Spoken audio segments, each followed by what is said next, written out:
चलते चलते ये पोस्टर्स देख लीजिए। ये पोस्टर हमको बताता है कि मेडिकल को लेकर एक बार फिर आवाज उठाने की तैयारी है, हुंकार भरने की तैयारी है।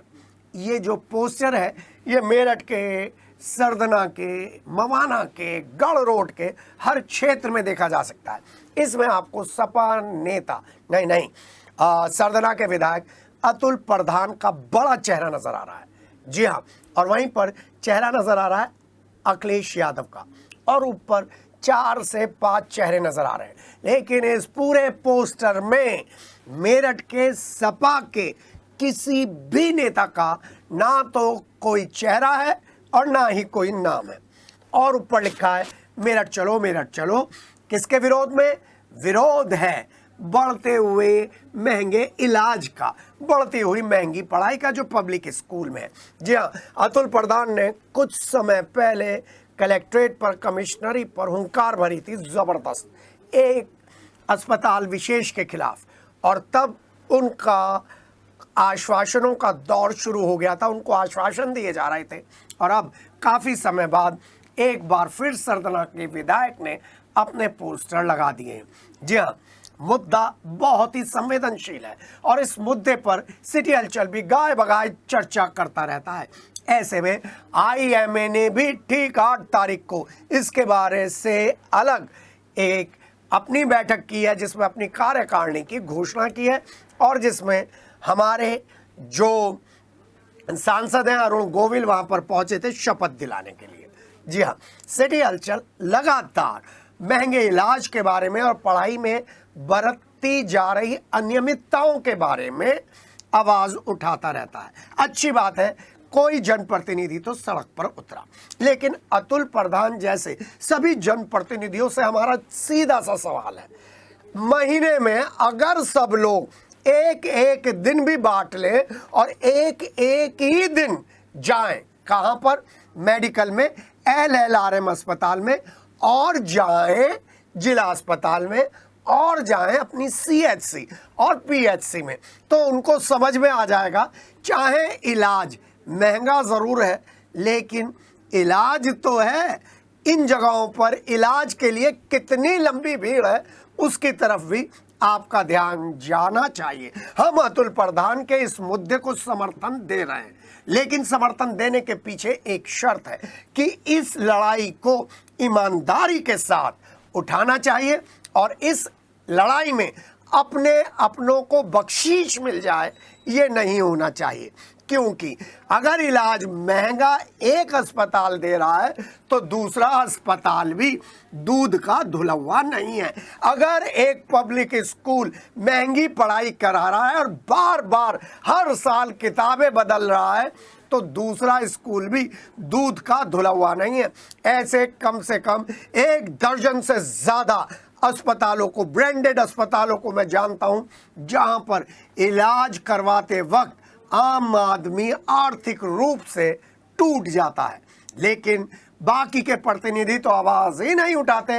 अतुल प्रधान आवाज तो उठा रहे हैं। हाँ, इस आवाज में कितना दम है ये अलग बात है। अब बीजेपी इस पूरे पोस्टर वार को लेकर क्या कह रही है?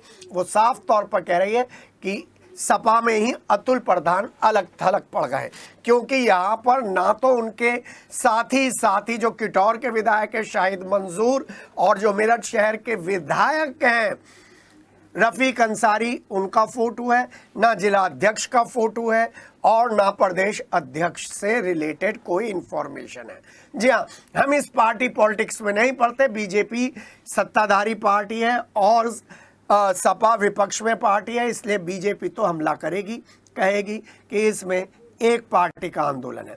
और हम भी यही बात कहेंगे कि अगर सपा के विधायक इस आंदोलन को लेकर चल रहे हैं, तो बाकी के सपा के जो कार्यकर्ता जो अखिलेश यादव जी के यहाँ पर बैठे थे और जो मेरठ की स्थिति को एक्सप्लेन करने के लिए अपना अपना पक्ष रख रहे थे, जिसमें बहुत सारे लोग थे, उन सबों में से एक दो फोटो तो होने चाहिए थे, लेकिन फोटो नहीं है, ना सही, लेकिन मुद्दे महत्वपूर्ण हैं और इन मुद्दों पर बात होनी चाहिए। फिर एक तरफ भारतीय किसान यूनियन का एक पोस्टर मुझे दिखाई पड़ा जिसमें 2-3 नेताओं के नाम है, जिसने एक हॉस्पिटल के खिलाफ मुहिम चलाई है कि उसने ज़मीन पर कब्जा कर लिया। बड़ा सवाल है, क्या मेडिकल को लेकर हमें काम करना चाहिए, मेडिकल फैसिलिटी को लेकर हमें काम करना चाहिए, आयुष्मान कार्ड बनने की प्रक्रिया को लेकर हमें काम करना चाहिए, हमें महंगी दवाइयों के लिए काम करना चाहिए, हमें महंगी पढ़ाई के लिए काम करना चाहिए, लेकिन इसमें सरकारी संस्थाओं को नहीं छोड़ना चाहिए। मैं अतुल प्रधान सरी के जनप्रतिनिधियों से कहना चाहता हूं कि वो अपने अपने फील्ड में जाएं और वहां पर जो प्राइमरी बेसिक विद्यालय, जो माध्यमिक विद्यालय, जरा उनके हालात देखें कि किस तरीके से वहां पर ऊंची जाति के टीचर्स दलितों की पिटाई करते हैं और फिर वो मुद्दा बनता है और फिर उन दलितों पर किसी तरीके से कब्जा जमाया जाता है समझौता करने के। वो तो हमारी बीएसए आशा चौधरी एक मजबूत इच्छा शक्ति वाली अधिकारी हैं, उन्होंने ना केवल उस टीचर को सस्पेंड किया है जिसने दलित बच्चे की पाइप से पिटाई करी है, बल्कि दूसरों को भी मैसेज दे दिया है कि राजनीति करने वाले शिक्षक संघ के सभी लोग 2 बजे के बाद 3 बजे के बाद अपनी राजनीति करें।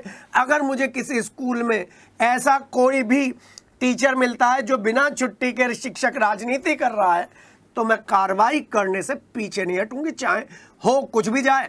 और फिर तो सीडीओ मैडम का आपने अभी देख लिया एक दौरा बीएसए डिपार्टमेंट में, उन्होंने किस तरीके से वहां पर लताड़ लगाई थी सफाई के लिए।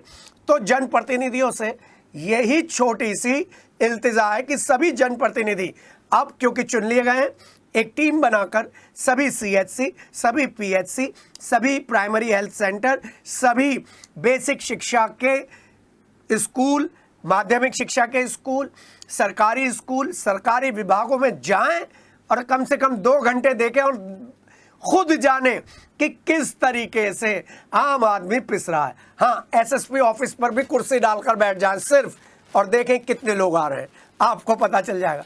अपने क्षेत्र के थाने पर भी बैठ जाएं, बात ना करें, बैठ जाएं तो देखें पूरे दिन में कितने लोग पहुंचते हैं। प्रयास अच्छा है, इसलिए डिस्कशन बनता था। अतुल को शुभकामनाएं कि वो अपने इस मुद्दे को लेकर इतनी दूर तक जाएं जिसका नतीजा आम आदमी के जीवन में एक सुखद परिवर्तन लेकर आए। शुभकामनाएं, नमस्कार।